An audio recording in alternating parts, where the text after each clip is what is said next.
So I think for a lot of us who've been doing community activism for a long time, we understand that our job is to replace ourselves with the next generation of leaders who will drive us into the future. And one of the challenges is, and I say this as somebody who's almost 50, is that I remember, I remember being the youngest person in the room. I remember being that young, enthusiastic person, and I was wondering, who's going to take my place, right? Now, working partnerships saw an opportunity to not just train people, because that's what we do. We train people in leadership development, we do research on the economy and on healthcare and other important issues. But this was an opportunity to not just train people, but to let them live the experience. And probably the most important thing I would say is that what happened here was a spark got lit by young people who woke up older people, right? And through that, no experience but being in a campaign helps you learn how to change the world than to change it yourself. And even more sublime was winning. And I'll just tell this one quick story, and I'll move on to the next panelist. You know, on election night, it was my favorite election night of every election night I've ever had, and I have had many of them, including my own, right? But it was the youngest election night I ever saw.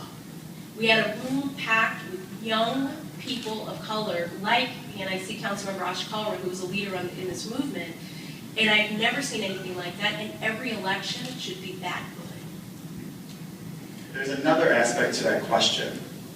You and Working Partnerships responded to the students. So can you talk about your observations on the evolution of the young people in the campaign as they became very mature political activists? So one of the things that Working Partnerships did was create a program called Justice Summer.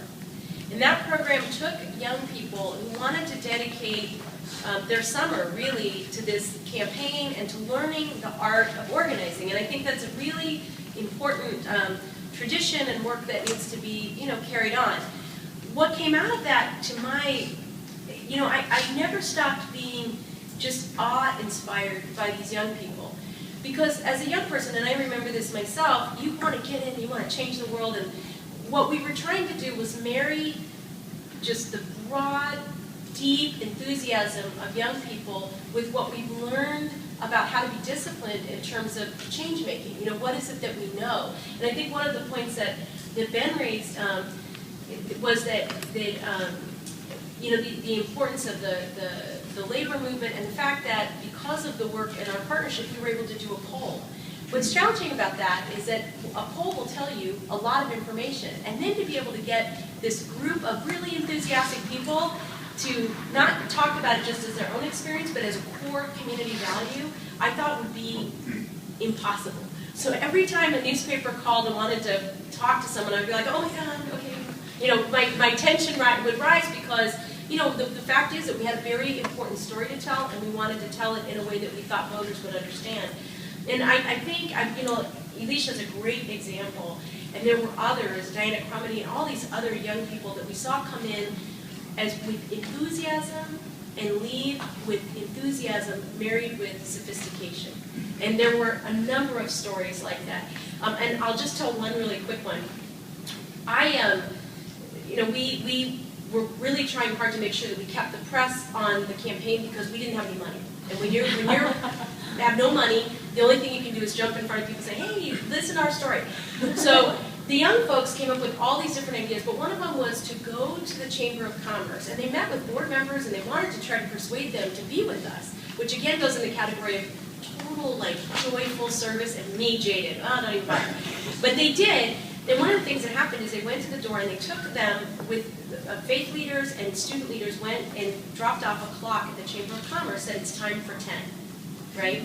And they got locked out. The Chamber of Commerce, great press, but we were locked out. And I didn't even know this had happened until afterwards because I got the clock in the mail from the Chamber of Commerce.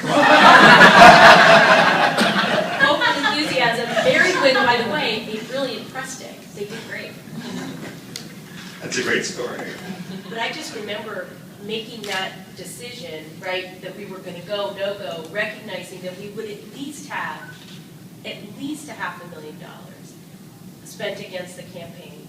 And actually, as the campaign went forward, they announced that they would be spending $1.2 million, which is amazing if you think about it, to keep poor people poor, right? That's what we do. But anyway, that moment, making that decision was a very challenging one, because it was saying to the labor movement, we're going to take your commonwealth, your treasury, on behalf of other people, and we might win.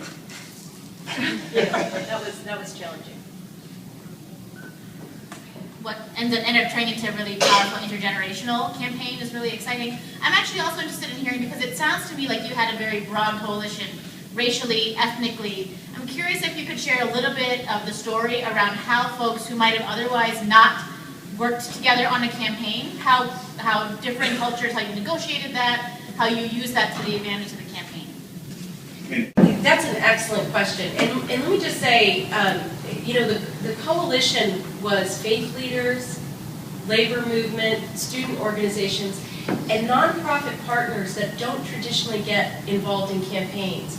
And I think the biggest, so one is, if you came to a phone bank, you would see one of the older members of the labor movement who could have been sitting next to one of the younger students, including my son, who was 11 at the time, phone banking. But what was the game changer, I think, and I wonder if other people think this, is that we got these non-traditional partners. So, for example, United Way came out and supported the campaign. Catholic Charities came out and supported the campaign. And then somebody who people think of as a conservative, who's the county assessor, came out and supported the campaign. And I think what happened then was the coalition wasn't a coalition of usual suspects. It was a coalition of the moral voices in our community standing up. Stories. I was a single mother, as I mentioned, and I was a full-time student, and I worked minimum wage. And I was basically the face of the campaign, and let alone, I never spoke and I never knew what to speak about, but the story actually, how I got involved, was a story about two young children who were going home, or were stealing food from the YMCA here in Silicon Valley.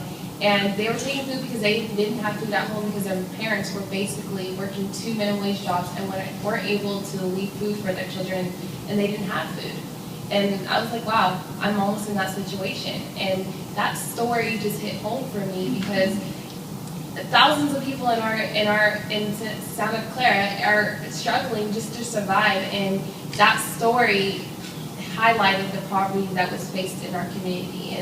And it allowed people to say, hey, this is not just something happening at Sacred Heart. This is happening in every neighborhood, and it doesn't matter where you're living. Your neighbor is suffering, and so are their children. And I think that's what really helped bring the picture that it wasn't just somebody in the backyard or somebody in another neighborhood.